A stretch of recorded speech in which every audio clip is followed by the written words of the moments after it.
বিসমিল্লাহির রহমানির রহিম। সুধী মণ্ডলী, আসসালামু আলাইকুম।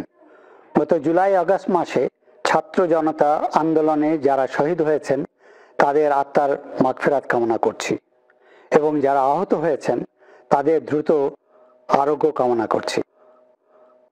সদ্য বন্যায় যারা মৃত্যুবরণ করেছেন এবং ক্ষতিগ্রস্ত হয়েছেন তাদের জন্য প্রার্থনা করছি মহান আল্লাহ তাআলার কাছে। সরকার, ছাত্র জনতা যেভাবে ক্ষতিগ্রস্তদের পাশে আসে দাঁড়িয়েছে তা অত্যন্ত প্রশংসনীয়। আমি নিশ্চিত অতি সত্বর ক্ষতিগ্রস্ত পরিবারবর্গ তারা নিজ বাড়িতে ফিরে যেতে পারবে এবং দৈনন্দিন কাজে ব্যস্ত হয়ে যাবে। 5ই আগস্ট স্বৈরাচার সরকারের পতনের পর বিডিআর বিদ্রোহে কিছু প্রত্যক্ষদর্শীগণ এবং পরিবারবর্গ তাদের অভিজ্ঞতা তুলে ধরেছেন। আমিও আমার ভূমিকা আপনাদেরকে জানাতে চাই। বিডিআর বিদ্রোহ দমনে সেনাবাহিনী তথা সেনাপ্রধানের ভূমিকা সম্বন্ধে অনেকের জানা নেই এবং তারা নেতিবাচক ধারণা পোষণ করছেন। বিডিআর হত্যাকাণ্ডের উপর একটি বই আমি লিখেছি, যা সহসাই প্রকাশ করা হবে। বিদ্রোহের 15 বছর ধরে আমরা শুধু বিগত সরকারের কথা শুনে গেছি এবং প্রকৃত ঘটনা অনেক কিছুই আমাদের জানা নেই এবং জনগণও জানতে পারিনি। সরকার এ ব্যাপারে একটি তদন্ত আদালত গঠন করে এবং সেনাবাহিনীও একটি তদন্ত আদালত গঠন করে। যখন আমি সেনাবাহিনীর পক্ষ থেকে আদেশ দিয়েছি তদন্ত আদালতের, তখন আমাকে বলা হলো যে সরকার যখন তদন্ত আদালত করছে তখন আবার সেনাবাহিনীর পক্ষ থেকে এই আদালতের প্রয়োজনটা কি? প্রতি উত্তরে আমি বললাম, একই ঘটনায় বিভিন্ন পর্যায়ে তদন্ত আদালত হতে পারে। যদি একটা ব্যাটালিয়নে কোনো ঘটনা ঘটে, ব্যাটালিয়ন কমান্ডার তদন্ত আদালত করবেন, ব্রিগেড কমান্ডার করবেন, প্রয়োজন হলে ডিপ কমান্ডারও করতে পারেন। তদ্রূপ আমিও আমার 57 জন অফিসার হারিয়েছি। আমি মনে করি আমার দায়িত্ব, আমার জানার প্রয়োজন আছে, পুরো সেনাবাহিনী জানার প্রয়োজন আছে কেন তাদেরকে হত্যা করা হলো এবং এই হত্যা করার কারণ আমাকে বের করতে হবে। এরপরে তেমন কোনো কিছু আর উচ্চবাচ্য সরকার থেকে আসেনি।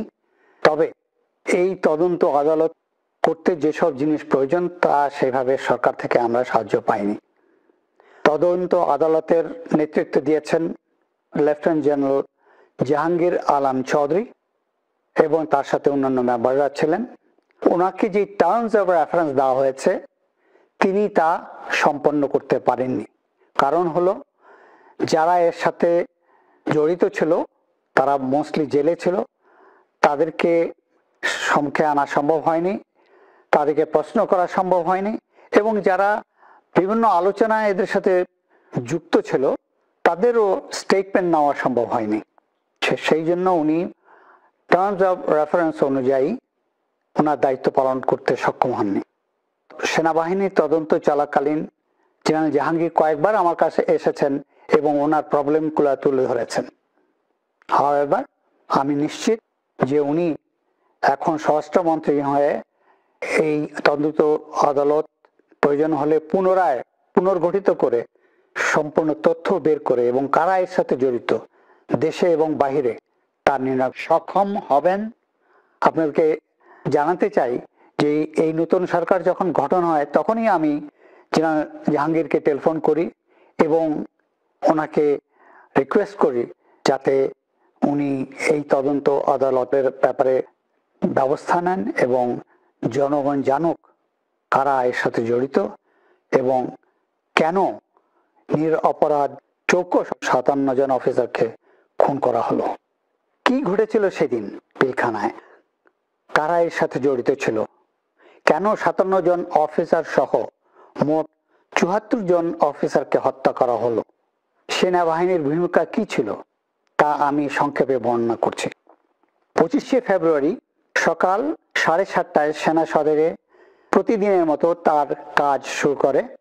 কর্মসূচিতে সেদিন একটি গুরুত্বপূর্ণ মিটিং ছিল, সেটা হলো জিএসপিসি মিটিং। এই মিটিং এর মাধ্যমে সেনাবাহিনী সিদ্ধান্ত নেয় নেক্সট ইয়ারে কি কি জিনিস প্রকিউর করবে। এই সভার সভাপতি সেনাপ্রধান এবং মেম্বার্সরা হলেন সেনাবাহিনীর পিএসওসগণ, নির্ধারিত ডাইরেক্টর এবং রেলেভেন্ট সিনিয়র অফিসার্স। সেদিন সকাল থেকে আমি এই জিএসপিসি মিটিং অ্যাটেন্ড করার প্রস্তুতি নিচ্ছিলাম। আনুমানিক সকাল 9:15টায় সিজিএস লেফটেন্যান্ট জেনারেল সিনা ইবনে জামালি আমার অফিসে আসেন এবং বলেন যে স্যার, আমাদের কাছে কিছু 81 মিলিমিটার মর্টার আছে যেটা সেনাবাহিনী ব্যবহার করে না। এটার গুদামজাত করা এবং রক্ষণাবেক্ষণ আমাদের জন্য টাফ হয়ে যাচ্ছে। তবে বিডিআর 81 মিলিমিটার মর্টারগুলা ব্যবহার করে। আপনি যদি ডিজিবিডিআর এর সাথে কথা বলেন তাহলে তারা যদি হেড ট্রান্সফার করে নিয়ে যায় আমাদের অনেক উপকার হবে। আমি প্রস্তাবের গুরুত্ব অনুধাবন করে এডিসি ক্যাপ্টেন জুনায়েদকে বলি ডিজিবিডিআরকে টেলিফোনে সংযোগ দেওয়ার জন্য, এবং সে সংযোগ দিল। শুভেচ্ছা বিনিময়ের পরে ডিজিবিডিআর জেনারেল শাকিলের সাথে আমার কথা শুরু হয় এবং আমি ওনাকে 81 মিলিমিটার মর্টার গ্রহণের জন্য প্রস্তাব দিই। তিনি সানন্দে গ্রহণ করলেন।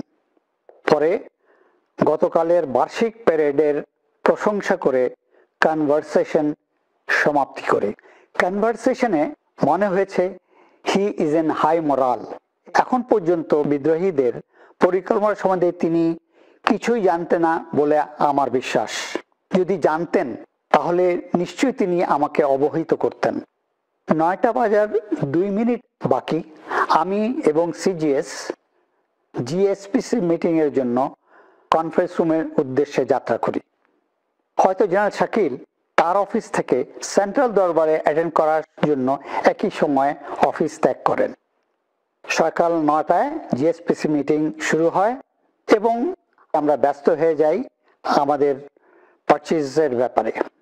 9:30টার দিকে আমার প্রিন্সিপাল সেক্রেটারি কর্নেল ফিরোজ সভাকক্ষে প্রবেশ করেন এবং আমার কানে কানে এসে বলেন, স্যার, পিলখানায় গন্ডগোল হচ্ছে, আপনার দিক নির্দেশনা প্রয়োজন। মনে মনে ভাবলাম একটু আগেই তো ডিজিবিডিআর এর সাথে কথা হলো, হঠাৎ কি হলো? সে যাই হোক, সভা স্থগিত করে সিজিএস এবং ডাইরেক্টর মিলিটারি অপারেশনকে সঙ্গে নিয়ে আমার অফিসে এলাম। ঘটনা সম্বন্ধে বিস্তারিত জানার জন্য আমি জেনারেল শাকিল এবং প্রাক্তন প্রধানমন্ত্রীকে টেলিফোনে সঙ্গে দেওয়ার জন্য এডিসি ক্যাপ্টেন জুনায়েদকে নির্দেশ দিই। তাদের ফোন কন্টিনিউয়াসলি ব্যস্ত ছিল এবং তাৎক্ষণিক সংযোগ দেওয়া সম্ভব হয়নি। এরই মধ্যে সামরিক গোয়েন্দার মাধ্যমে পিলখানা সম্বন্ধে তথ্য আসা শুরু করলো এবং আমাকে জানানো হলো যে কি ঘটছে পিলখানায়। পরিস্থিতির ভয়াবহতা উপলব্ধি করে সময় বাঁচাতে কারো নির্দেশ ছাড়া আমি 46 ইন্ডিপেন্ডেন্ট ইনফ্যান্ট্রি ব্রিগেডকে অপারেশনের জন্য প্রস্তুত হতে নির্দেশ দিই এবং তারা তাৎক্ষণিক ব্যাটল প্রসিজার শুরু করে, যার নামকরণ করা হয় অপারেশন রেস্টোর অর্ডার। গৃহীত পদক্ষেপ সম্বন্ধে পিএসওএফডি জেনারেল মবিনকে অবহিত করি। 9:47 ডিজিবিডিআরকে ফোনে পাওয়া গেল। আমি ওনাকে জিজ্ঞেস করলাম কি হয়েছে। তিনি এক ভয়াবহ পরিস্থিতির সংক্ষিপ্ত বিবরণ আমাকে বলেন। তিনি বলেন, দরবার চলাকালীন 2 জন সশস্ত্র সৈনিক দরবার হলে প্রবেশ করে। একজন আমার পিছনে এসে দাঁড়ায় এবং ফেইন্ট হয়ে যায়। অপরজন দরবার হল ক্রস করে বাইরে চলে যায়। তারপর পরই বাহিরের থেকে গুলির শব্দ আসে এবং গুলির শব্দ শোনার সাথে সাথে দরবার হলে উপস্থিত সৈনিকবৃন্দ গন্ডগোল শুরু করে দেয় এবং তারা দাঁড়িয়ে যায় আর দরবার হল থেকে বের হয়ে যায়। মনে হলো this are all plan and being executed according to the plan. তিনি আরো বলেন, আমি সেক্টর কমান্ডার এবং ব্যাটালিয়ন কমান্ডারদেরকে পাঠিয়েছি তাদেরকে ফিরিয়ে আনার জন্য, যাতে করে পুনরায় দরবার শুরু করা যায়। তিনি আশা করেন যে সহসাই দরবার শুরু করতে পারবেন। আমি তাকে জানাই যে পরিস্থিতি মোকাবেলা করার জন্য 46 ইন্ডিপেন্ডেন্ট ইনফ্যান্ট্রি ব্রিগেডকে প্রস্তুত হওয়ার জন্য আদেশ দিয়েছি এবং সহসাই তারা পিলখানার উদ্দেশ্যে যাত্রা করবে।